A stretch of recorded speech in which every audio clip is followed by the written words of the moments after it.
Good morning from Fast Company. Here's our daily look into what's driving today's creative business leaders. Robert Bordone is a negotiation, mediation, and conflict resolution expert who founded Harvard Law School's Negotiation and Mediation Clinic program, as well as the Cambridge Negotiation Institute.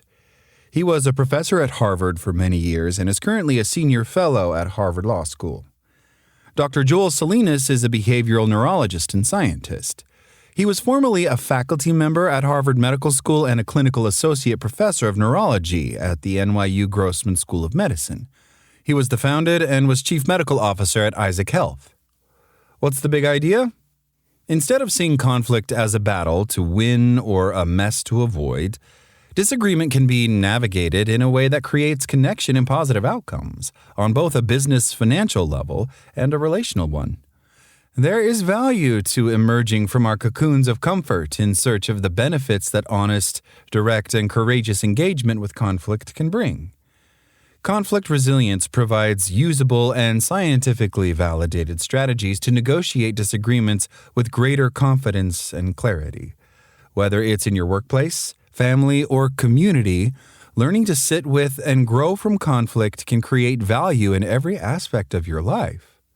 Below, co-authors Bordone and Salinas share 5 key insights from their new book, Conflict Resilience: Negotiating Disagreement Without Giving Up or Giving In.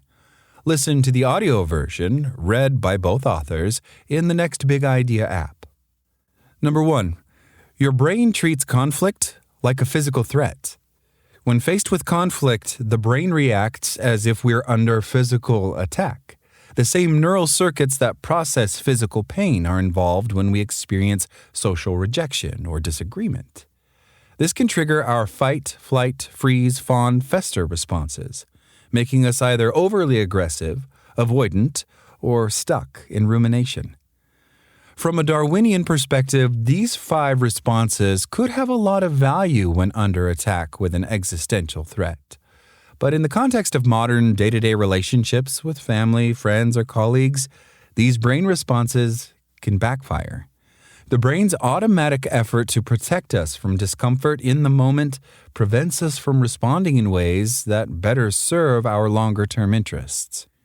The key to conflict resilience is recognizing these automatic reactions, being able to pause and assess whether the in-the-moment threat is real or just discomfort. And then being able to deploy strategies to sit with the discomfort because of what we call the bigger, better offer on the other side of conflict. Number 2, conflict avoidance makes things worse. When we avoid the discomfort of disagreement by walking away, canceling plans, or changing the topic, we often just amplify the problem over time. It's understandable why you might shy away from tough conversations with your cousin about conflicting political views. You value the relationship and wish to prevent the disagreement from causing harm.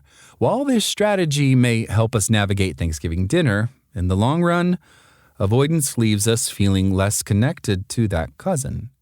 Prolonged avoidance makes us feel that we don't even know each other. Spending time with them feels painful and fake. Eventually, the connection fades. The instinct to avoid for the sake of preserving a relationship ends up being the long-term kill. Our society is set up to aid and abet the avoidance tendency. Social media, demographic changes, trigger warnings, cancel culture, all make it super easy to avoid and just hang out with those who think like us. As we see in our polarized world, this path dehumanizes and distances. Just like avoiding exercise weakens muscles, avoiding difficult conversations weakens our ability to navigate disagreements. By learning to name what's happening, our emotions, triggers, and fears, we can take control instead of letting conflict control us.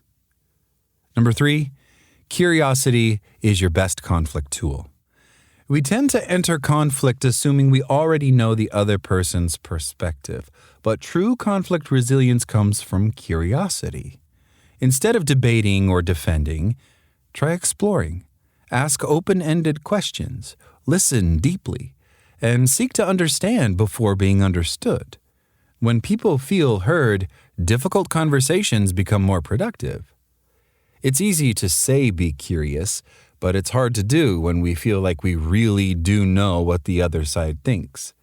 Psychological biases tend to make us certain about how those we disagree with think, even when the truth is that we are often missing a lot of important information that can unlock the door to how they think, what matters to them, how to persuade them, and how better to connect with them.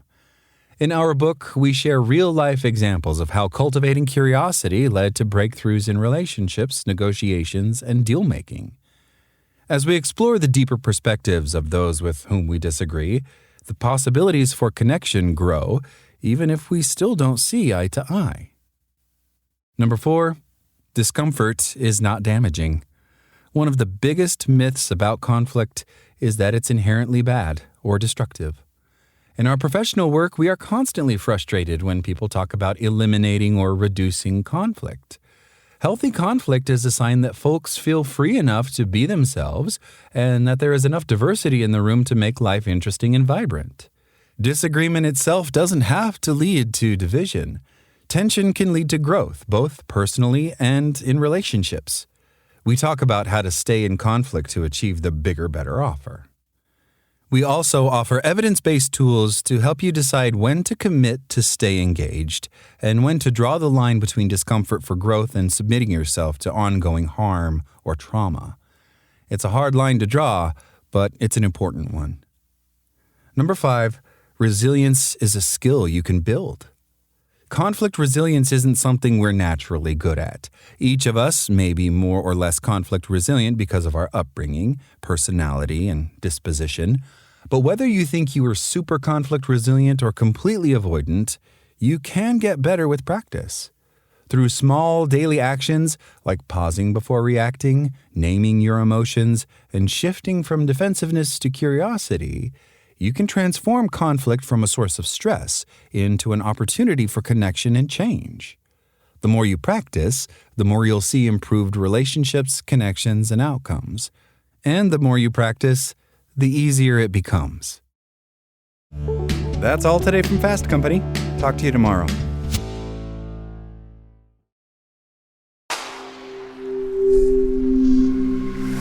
SpokenLayer.